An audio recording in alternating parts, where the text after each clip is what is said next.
Digha Nikāya, Sutta number 6, Mahāli Sutta, Discourse to Mahāli. Thus have I heard. Once the Lord was staying at Vesali, at the gabled hall in the great forest.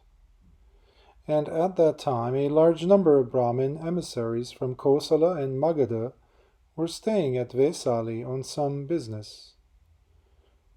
And when they heard the recluse Gautama, son of the Sakyans, who has gone forth from the Sakyan clan, is staying at Vesali, at the gabled hall in the great forest, mentioned the good report of Master Gautama that has been spread to this effect.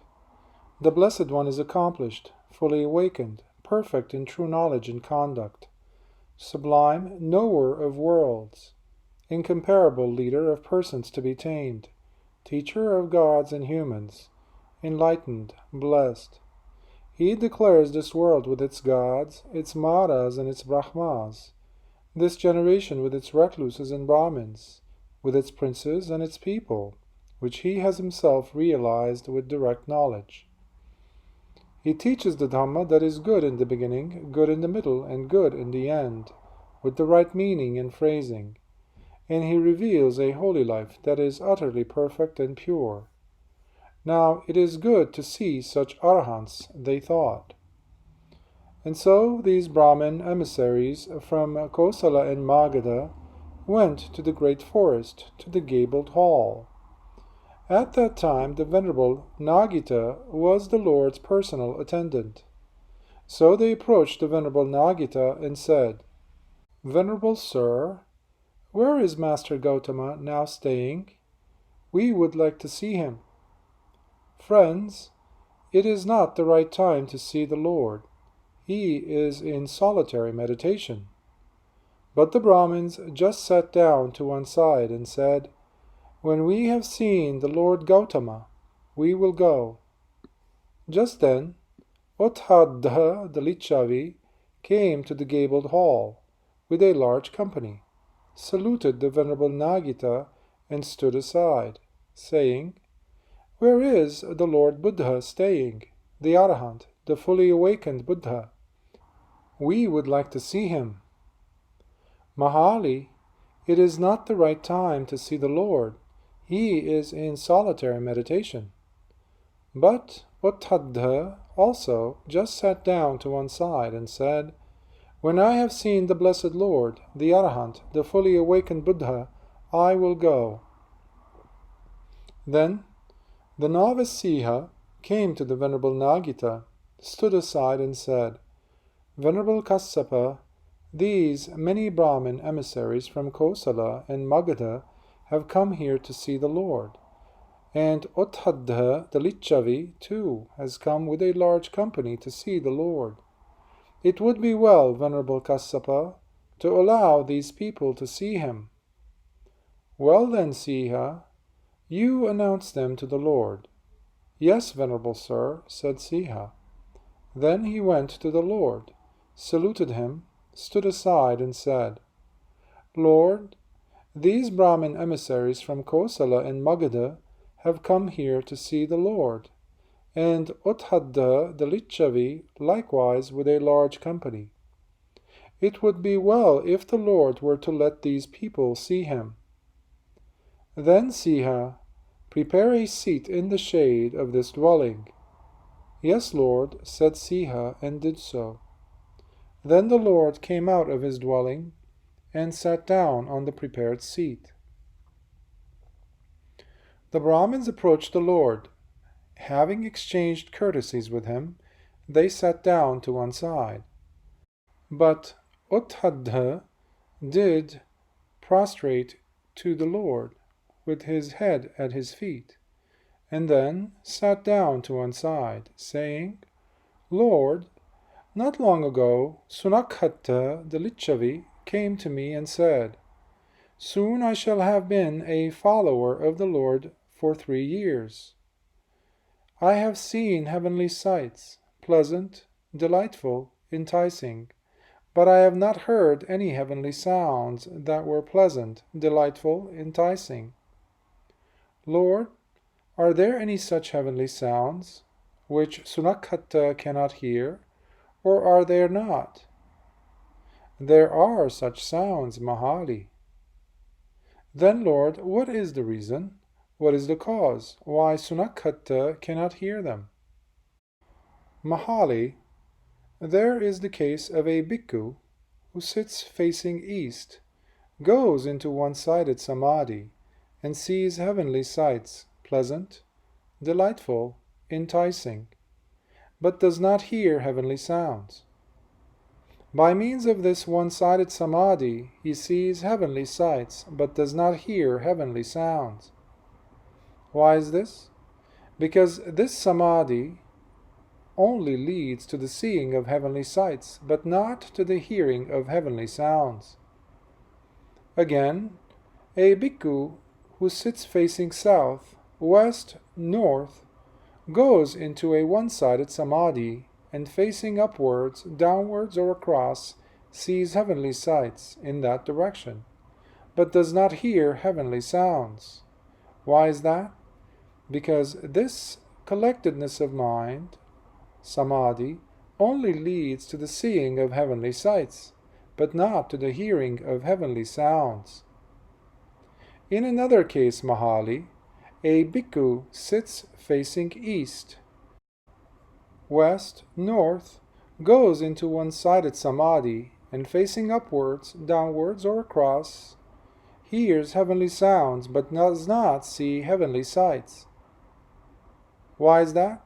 Because this samadhi only leads to the hearing of heavenly sounds, but does not allow him to see heavenly sights. Again, a bhikkhu sits facing south, west, north, facing upwards, downwards, or across, hears heavenly sounds, but does not see heavenly sights. Why is that? Because this collectedness of mind only leads to the hearing of heavenly sounds, but does not lead to seeing heavenly sights. In another case, Mahāli, a bhikkhu sits facing east, and he goes into two-sided samadhi, and both sees heavenly sights, pleasant, delightful, enticing, and hears heavenly sounds. Why is that? Because this two-sided samadhi leads to both the seeing of heavenly sights and the hearing of heavenly sounds.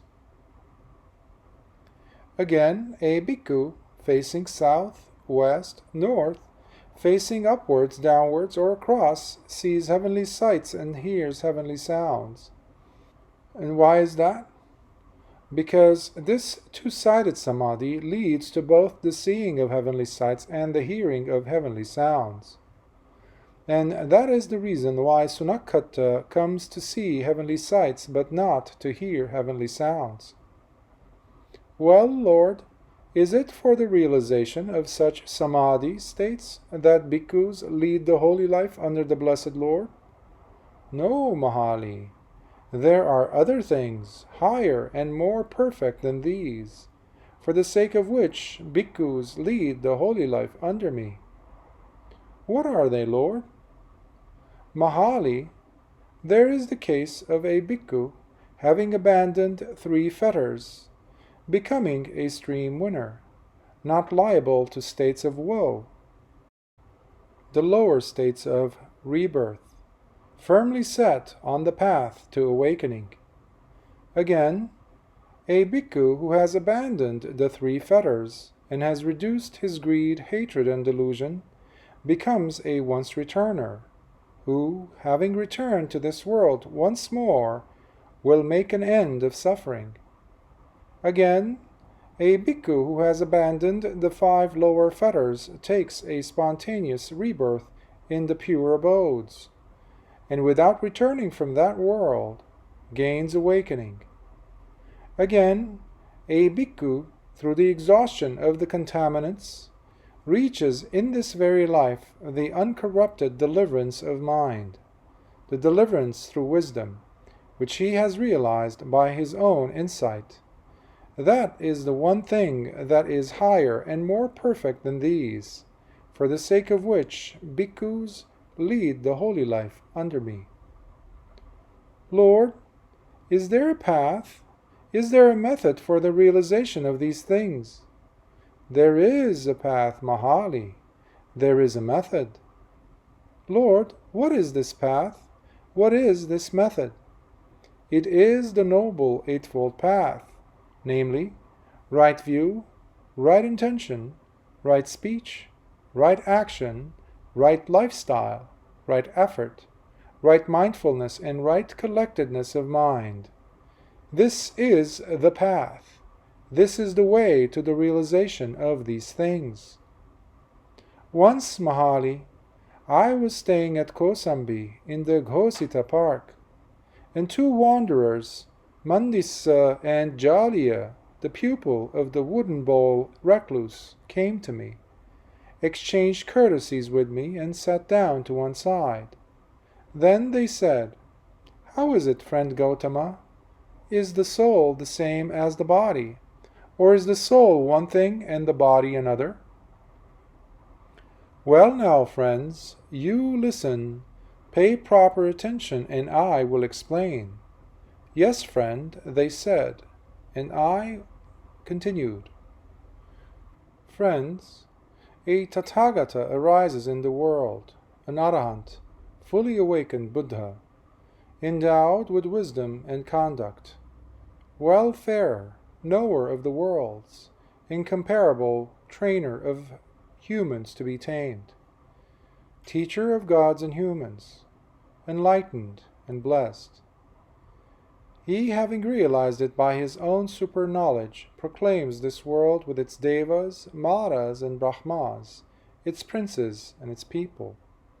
He preaches the Dhamma, which is lovely in its beginning, lovely in its middle, lovely in its ending, in the spirit and in the letter, and displays the fully perfected and purified holy life. A disciple, a householder or a householder's son, or one born into some other family, hears the Dhamma. Having heard the Dhamma, he gains faith in the Tathagata. Endowed with such faith, he reflects, the household life is crowded, a path of dust. Going forth is like the open air. It is not easy for one dwelling at home to lead the perfectly complete, perfectly pure, holy life, bright as a polished shell. Let me then shave off my hair and beard, put on saffron robes, and go forth from the home life into homelessness. After some time he abandons his accumulation of wealth, be it large or small. He abandons his circle of relatives, be it large or small. He shaves off his hair and beard, puts on saffron robes, and goes forth from home life into homelessness. When he has thus gone forth, he lives restrained by the restraint of the Patimokkha, possessed of proper behavior and resort, having taken up the rules of training. He trains himself in them, seeing danger in the slightest faults. He comes to be endowed with wholesome bodily and verbal action. His lifestyle is purified, and he is possessed of moral discipline.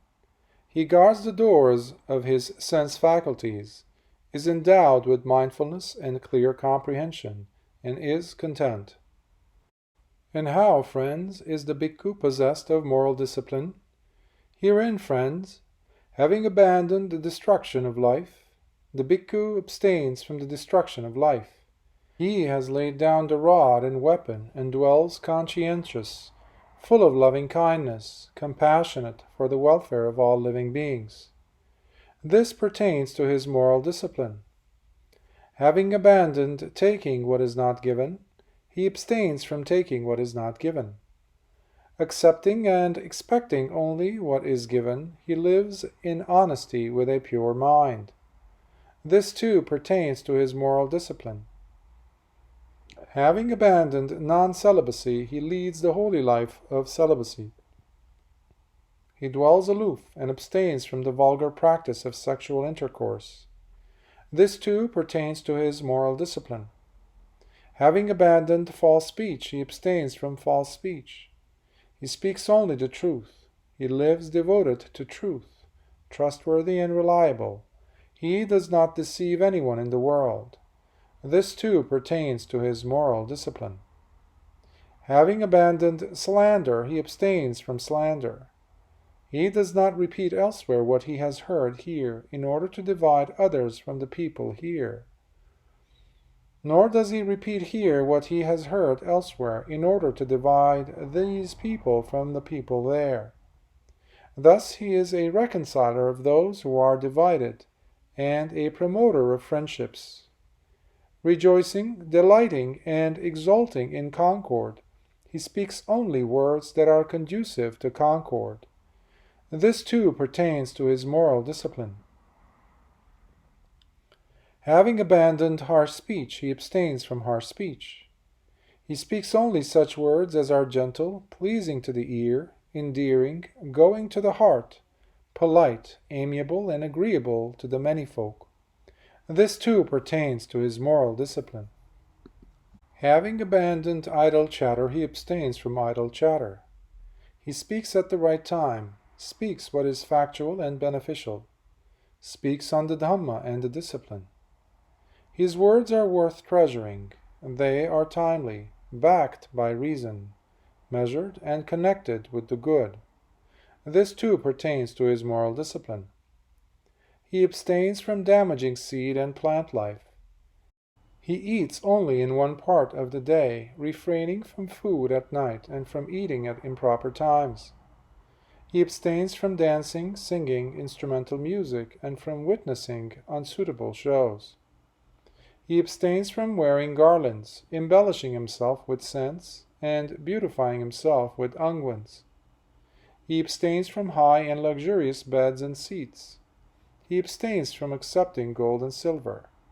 He abstains from accepting uncooked grain, raw meat, women and girls, male and female slaves, goats and sheep, fowl and swine, elephants, cattle, horses and mares.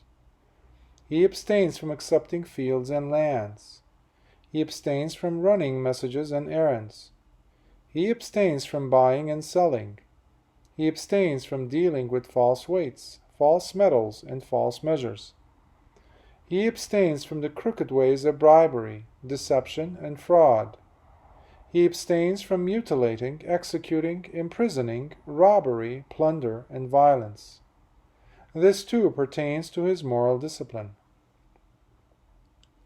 Whereas some recluses and Brahmins, while living on food offered by the faithful, continually cause damage to seed and plant life, to plants propagated from roots, stems, joints, buds, and seeds, he abstains from damaging seed and plant life. This too pertains to his moral discipline.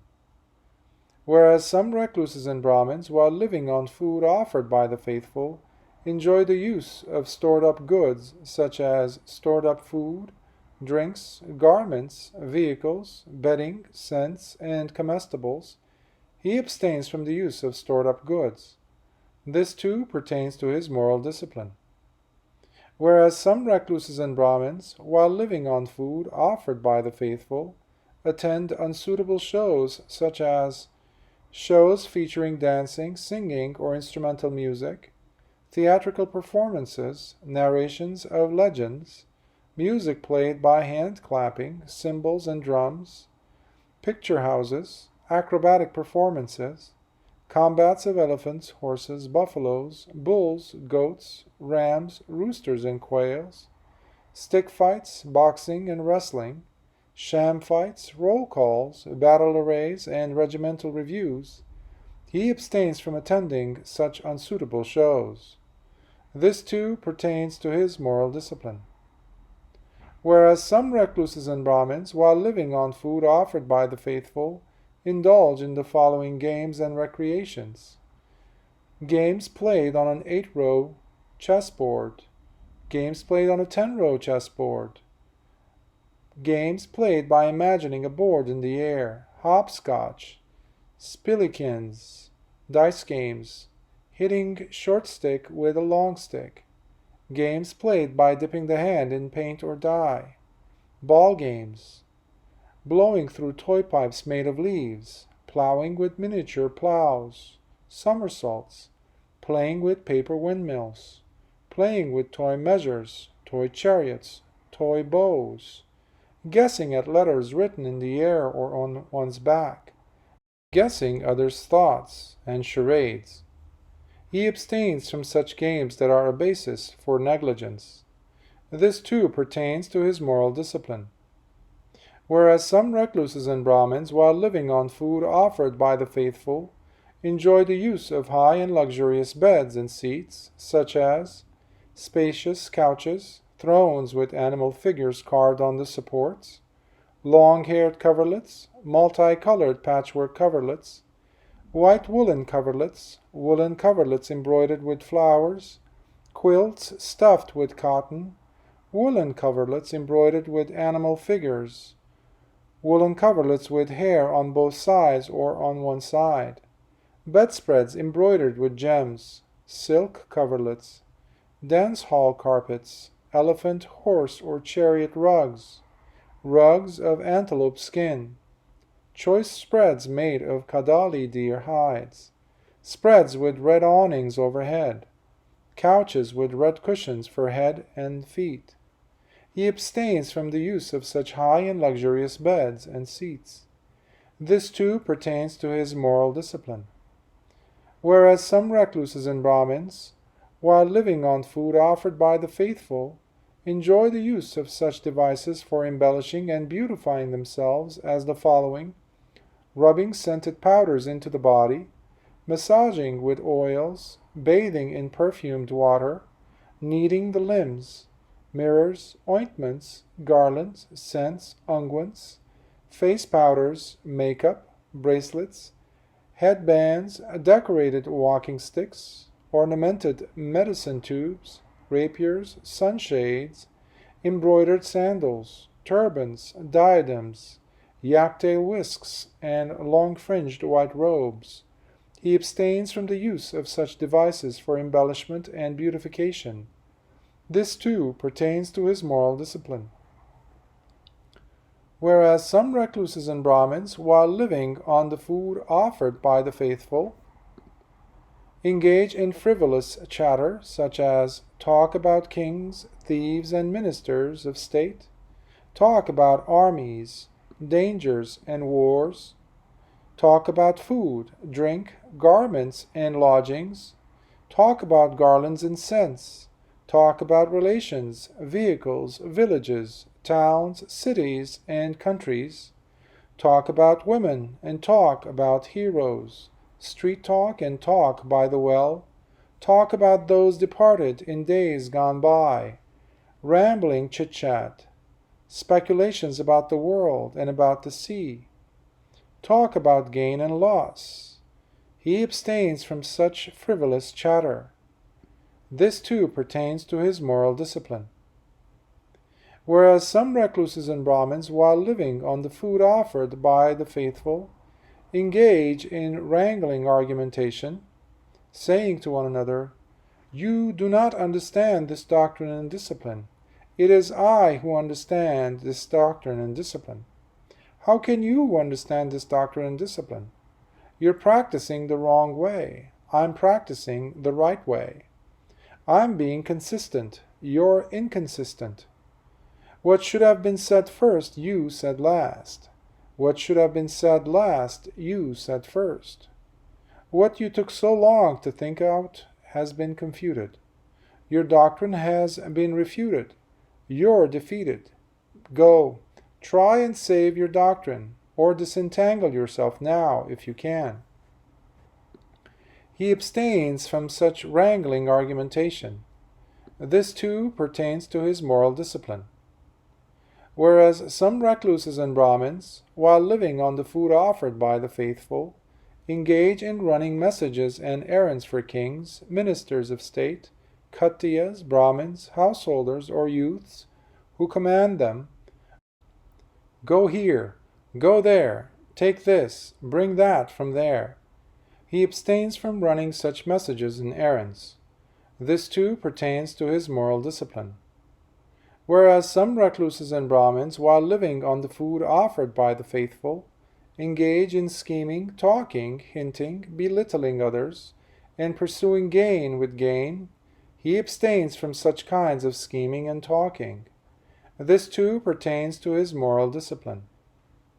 Whereas some recluses and Brahmins, while living on the food offered by the faithful, earn their living by a wrong means of lifestyle, by such debased arts as prophesying long life, prosperity, etc., or the reverse, from the marks on a person's limbs, hands, feet, etc., divining by means of omens and signs, making auguries on the basis of thunderbolts and celestial portents, interpreting ominous dreams, telling fortunes from marks on the body, making auguries from the marks on cloth gnawed by mice, offering fire oblations, offering oblations from a ladle, offering oblations of husks, rice powder, rice grains, ghee, and oil to the gods, offering oblations from the mouth, offering blood sacrifices to the gods, making predictions based on the fingertips, determining whether the site for a proposed house or garden is favorable or not,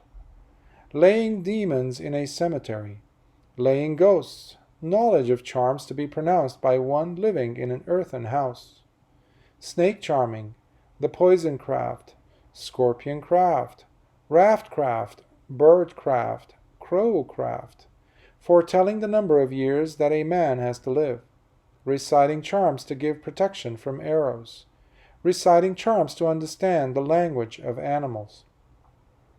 He abstains from such wrong means of lifestyle, from such debased arts. This too pertains to his moral discipline. Whereas some recluses and Brahmins, while living on the food offered by the faithful, earn their living by a wrong means of lifestyle, by such debased arts as interpreting the significance of the color, shape, and other features of the following items to determine whether they bring fortune or misfortune for their owners: gems, garments, staffs, swords, spears, arrows, bows and other weapons, women, men, boys, girls, slaves, slave women, elephants, horses, buffaloes, bulls, cows, goats, rams, fowl, quails, lizards, tortoises, and other animals. He abstains from such wrong means of lifestyle, from such debased arts. This too pertains to his moral discipline. Whereas some recluses and Brahmins, while living on the food offered by the faithful, earn their living by a wrong means of lifestyle, by such debased arts as making predictions to the effect that the king will march forth, the king will return, our king will attack and the enemy king will retreat, our enemy king will attack and our king will retreat, our king will triumph and the enemy king will be defeated, the enemy king will triumph and our king will be defeated. Thus there will be victory for one and defeat for the other. He abstains from such wrong means of lifestyle, from such debased arts. This too pertains to his moral discipline. Whereas some recluses and Brahmins, while living on the food offered by the faithful, earn their living by wrong means of lifestyle, by such debased arts as predicting, there will be an eclipse of the moon, an eclipse of the sun, an eclipse of a constellation. The sun and the moon will go on their proper courses. There will be an aberration of the sun and moon. The constellations will go on their proper courses. There will be an aberration of a constellation. There will be a fall of meteors. There will be a sky blaze. There will be an earthquake. There will be an earth roar. There will be a rising and setting, a darkening and brightening of the moon, sun, and constellations. Such will be the result of the moon's eclipse, such the result of the sun's eclipse, and so on, down to such will be the result of the rising and setting, darkening and brightening of the moon, sun, and constellations. He abstains from such wrong means of lifestyle, from such debased arts. This too pertains to his moral discipline. Whereas some recluses and Brahmins, while living on the food offered by the faithful, earn their living by wrong means of lifestyle, by such debased arts as predicting, there will be abundant rain, there will be a drought, there will be a good harvest, there will be a famine, there will be security, there will be danger, there will be sickness, there will be health, or they earn their living by accounting, computation, calculation, the composing of poetry, and speculations about the world. He abstains from such wrong means of lifestyle, from such debased arts. This too pertains to his moral discipline. Whereas some recluses and Brahmins, while living on the food offered by the faithful, earn their living by wrong means of lifestyle, by such debased arts as arranging auspicious dates for marriages, both those in which the bride is brought home and those in which she is sent out, arranging auspicious dates for betrothals and divorces, arranging auspicious dates for the accumulation or expenditure of money, reciting charms to make people lucky or unlucky, rejuvenating the fetuses of abortive women, reciting spells to bind a man's tongue, to paralyze his jaws, to make him lose control over his hands, or to bring on deafness, obtaining oracular answers to questions by means of a mirror, a girl, or a god, worshipping the sun, worshipping Mahabrahma, bringing forth flames from the mouth, invoking the goddess of luck. He abstains from such wrong means of lifestyle, from such debased arts. This too pertains to his moral discipline. Whereas some recluses and Brahmins, while living on the food offered by the faithful, earn their living by wrong means of lifestyle, by such debased arts as promising gifts to deities in return for favors, fulfilling such promises, demonology, reciting spells after entering an earthen house, inducing virility and impotence, preparing and consecrating sites for a house, giving ceremonial mouthwashes and ceremonial bathing, offering sacrificial fires, administering emetics, purgatives, expectorants, and phlegmagogues, administering medicines through the ear and through the nose, administering ointments and counter-ointments, practicing fine surgery on the eyes and ears, practicing general surgery on the body, practicing as a children's doctor. He abstains from such wrong means of lifestyle, from such debased arts. This too pertains to his moral discipline. Friends, the bhikkhu who is thus possessed of moral discipline sees no danger anywhere in regard to his restraint by moral discipline. Just as a head-anointed noble warrior who has defeated his enemies sees no danger anywhere from his enemies, so the bhikkhu who is thus possessed of moral discipline sees no danger anywhere in regard to his restraint by moral discipline. Endowed with this noble aggregate of moral discipline, he experiences within himself a blameless happiness. In this way, the bhikkhu is possessed of moral discipline. On account of this virtue, he sees no danger anywhere. He experiences in himself the blameless bliss that comes from maintaining this noble virtue. In this way, he is perfected in virtue. And how, Mahāli, does the bhikkhu guard the doors of his sense faculties? Herein, Mahāli, having seen a form with the eye, the bhikkhu does not grasp at the sign or the details. Since, if he were to dwell without restraint over the faculty of the eye, evil unwholesome states such as covetousness and grief might assail him. He practices restraint, guards the faculty of the eye, and achieves restraint over the faculty of the eye. Having heard a sound with the ear, the bhikkhu does not grasp at the sign or the details, since if he were to dwell without restraint over the faculty of the ear, evil unwholesome states such as covetousness and grief might assail him. He practices restraint, guards the faculty of the ear, and achieves restraint over the faculty of the ear. Having smelled an odor with the nose, the bhikkhu does not grasp at the sign or the details, since if he were to dwell without restraint over the faculty of the nose, evil, unwholesome states such as covetousness and grief might assail him. He practices restraint, guards the faculty of the nose, and achieves restraint over the faculty of the nose. Having tasted a flavor with the tongue, the bhikkhu does not grasp at the sign or the details, since if he were to dwell without restraint over the faculty of the tongue, evil, unwholesome states such as covetousness and grief might assail him. He practices restraint, guards the faculty of the tongue, and achieves restraint over the faculty of the tongue. Having touched a tangible object with the body, the bhikkhu does not grasp at the sign or the details, since if he were to dwell without restraint over the faculty of the body, evil, unwholesome states such as covetousness and grief might assail him. He practices restraint, guards the faculty of the body, and achieves restraint over the faculty of the body.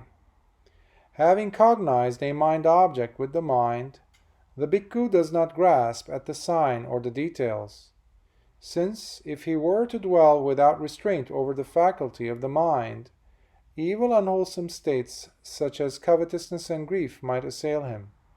He practices restraint, guards the faculty of the mind, and achieves restraint over the faculty of the mind. Endowed with this noble restraint of the sense faculties, he experiences within himself an unblemished happiness. In this way, Mahāli, the bhikkhu guards the doors of the sense faculties. And how, Mahāli, is the bhikkhu endowed with mindfulness and clear comprehension? Herein, Mahāli, in going forward and returning, the bhikkhu acts with clear comprehension. In looking ahead and looking aside, he acts with clear comprehension. In bending and stretching the limbs, he acts with clear comprehension. In wearing his robes and cloak and using his alms bowl, he acts with clear comprehension. In eating, drinking, chewing, and tasting, he acts with clear comprehension. In defecating and urinating, he acts with clear comprehension. In going, standing, sitting, lying down, waking up, speaking, and remaining silent, he acts with clear comprehension. In this way, Mahāli, the bhikkhu is endowed with mindfulness and clear comprehension. And how, Mahāli, is the bhikkhu content? Herein, Mahāli, a bhikkhu is content with robes to protect his body and alms food to sustain his belly. Wherever he goes, he sets out, taking only his requisites along with him, just as a bird, wherever it goes, flies with its wings as its only burden. In the same way, a bhikkhu is content with robes to protect his body and alms food to sustain his belly. Wherever he goes, he sets out, taking only his requisites along with him. In this way, Mahāli, the bhikkhu is content. Endowed with this noble aggregate of moral discipline, this noble restraint over the sense faculties, this noble mindfulness and clear comprehension, and this noble contentment, he resorts to a secluded dwelling, a forest, the foot of a tree, a mountain, a glen, a hillside cave, a cremation ground, a jungle thicket, the open air, a heap of straw. After returning from his alms round, following his meals, he sits down, crosses his legs, holds his body erect, and sets up mindfulness before him. Having abandoned covetousness for the world, he dwells with a mind free from covetousness. He purifies his mind from covetousness. Having abandoned ill will and hatred, he dwells in loving kindness, with compassion for the welfare of all living beings. He purifies his mind from ill will and hatred. Having abandoned dullness and drowsiness, he dwells perceiving light, mindful and clearly comprehending. He purifies his mind from dullness and drowsiness. Having abandoned restlessness and worry, he dwells at ease within himself, with a peaceful mind. He purifies his mind from restlessness and worry. Having abandoned doubt, he dwells as one who has passed beyond doubt, unperplexed about wholesome states. He purifies his mind from doubt. Mahāli, suppose a man were to take a loan and apply it to his business, and his business were to succeed, so that he could pay back his old debts and would have enough money left over to maintain a wife. He would reflect on this, and as a result he would become glad and experience joy. Again, Mahāli, suppose a man were to become sick, afflicted, gravely ill, so that he could not enjoy his food and his strength would decline. After some time he would recover from that illness and would enjoy his food and regain his bodily strength. He would reflect on this, and as a result he would become glad and experience joy. Again, Mahāli, suppose a man were locked up in a prison. After some time he would be released from prison, safe and secure, with no loss of his possessions. He would reflect on this, and as a result he would become glad and experience joy. Again, Mahāli, suppose a man were a slave, without independence, subservient to others, unable to go where he wants. After some time he would be released from slavery, and gain his independence. He would no longer be subservient to others, but a free man able to go where he wants. He would reflect on this, and as a result he would become glad and experience joy. Again, Mahāli, suppose a man with wealth and possessions were traveling along a desert road where food was scarce and dangers were many. After some time he would cross over the desert and arrive safely at a village which is safe and free from danger. He would reflect on this, and as a result he would become glad and experience joy. In the same way, Mahāli, when a bhikkhu sees that these 5 hindrances are unabandoned within himself, he regards that as a debt, as a sickness, as confinement in prison, as slavery, as a desert road. But when he sees that these 5 hindrances have been abandoned within himself, he regards that as freedom from debt, as good health, as release from prison, as freedom from slavery, as a place of safety. When he sees that these 5 hindrances have been abandoned within himself, gladness arises. When he is gladdened, joy arises. When his mind is filled with joy, his body becomes tranquil. Tranquil in body, he experiences happiness. Being happy, his mind becomes collected. Quite secluded from sense pleasures, secluded from unwholesome states, he enters upon and dwells in the first jhana, which is accompanied by thinking and pondering, and filled with the joy and happiness born of seclusion. He drenches, steeps, saturates, and suffuses his body with this joy and happiness born of seclusion, so that there is no part of his entire body which is not suffused by this joy and happiness. Mahāli, suppose a skilled bath attendant or his apprentice were to pour soap powder into a metal basin, sprinkle it with water, and knead it into a ball, so that the ball of soap powder be pervaded by moisture, encompassed by moisture, suffused with moisture, inside and out, yet would not trickle. In the same way, Mahāli, the bhikkhu drenches, steeps, saturates, and suffuses his body with the joy and happiness born of seclusion, so that there is no part of his entire body which is not suffused by this joy and happiness. This, Mahāli, is a visible fruit of recluseship, more excellent and sublime than the previous ones.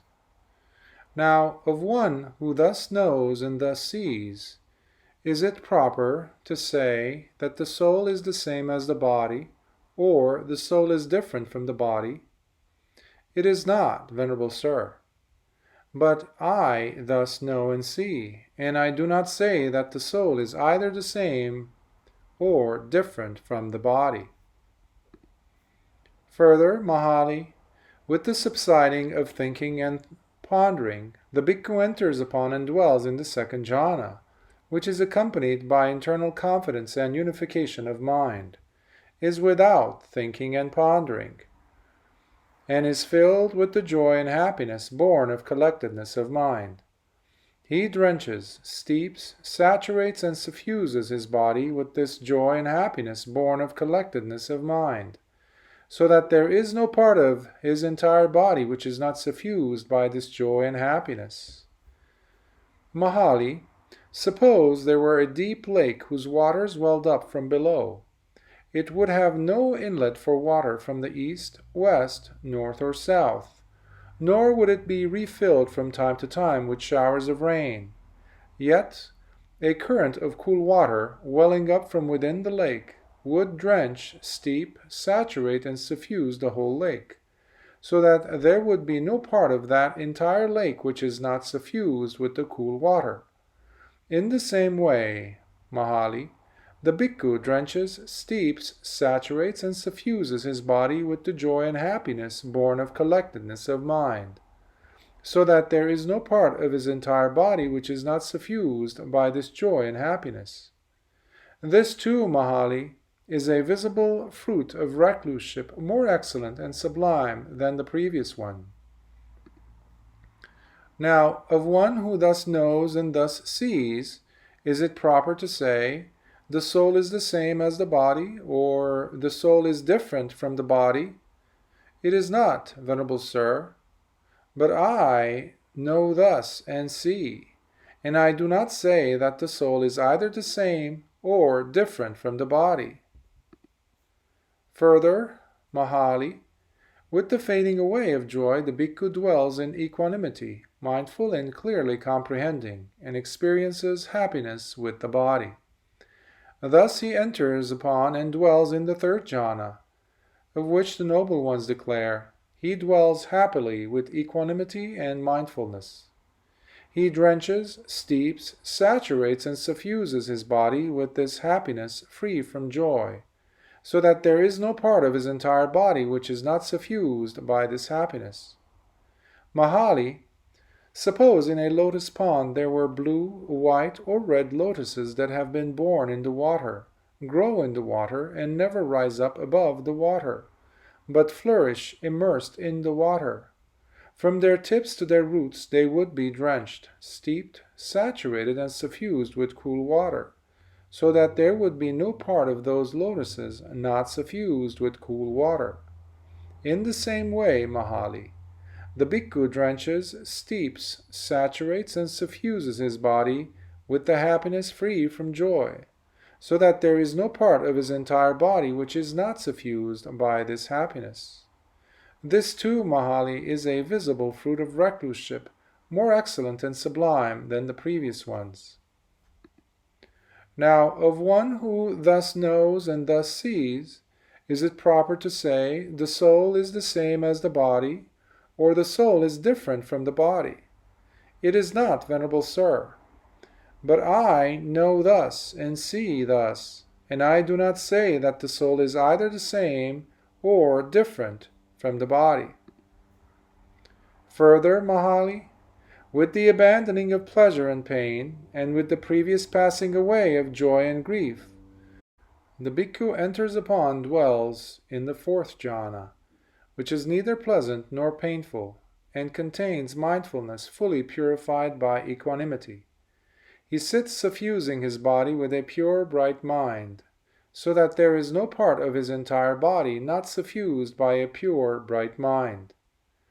Mahāli, suppose a man were to be sitting covered from the head to toe by a white cloth, so that there would be no part of his entire body not suffused by the white cloth. In the same way, Mahāli, the bhikkhu sits suffusing his body with a pure, bright mind, so that there is no part of his entire body not suffused by a pure, bright mind. This too, Mahāli, is a visible fruit of recluseship, more excellent and sublime than the previous ones. When his mind is thus collected, pure and bright, unblemished, free from defects, malleable, wieldy, steady, and attained to imperturbability, he directs and inclines it to knowledge and vision. He understands thus: this is my body, having material form, composed of the four primary elements, originating from father and mother, built up out of rice and gruel, impermanent, subject to rubbing and pressing, to dissolution and dispersion. And this is my consciousness, supported by it and bound up with it. Mahāli, suppose there were a beautiful beryl gem of purest water, 8-faceted, well-cut, clear, limpid, flawless, endowed with all excellent qualities, and through it there would run a blue, yellow, red, white, or brown thread. A man with keen sight, taking it in his hand, would reflect upon it thus: this is a beautiful beryl gem of purest water, 8-faceted, well-cut, clear, limpid, flawless, endowed with all excellent qualities. And running through it there is this blue, yellow, red, white, or brown thread. In the same way, Mahāli, when his mind is thus collected, pure and bright, unblemished, free from defects, malleable, wieldy, steady, and attained to imperturbability, the bhikkhu directs and inclines it to knowledge and vision, and understands thus: this is my body, having material form, composed of the four primary elements, originating from father and mother, built up out of rice and gruel, impermanent, subject to rubbing and pressing, to dissolution and dispersion. And this is my consciousness, supported by it and bound up with it. This too, Mahāli, is a visible fruit of recluseship, more excellent and sublime than the previous ones. Now, for one who thus knows and sees thus, is it proper to say the soul is the same as the body, or the soul is different from the body? It is not, Venerable Sir. He knows there is nothing further here. Now, if one who thus knows and thus sees, is it proper to say the soul is the same as the body, or the soul is different from the body? It is not, Venerable Sir. But I thus know and see thus, and I do not say that the soul is either the same as or different from the body. Thus the Lord spoke, and Mahāli the Lichavi rejoiced at his words.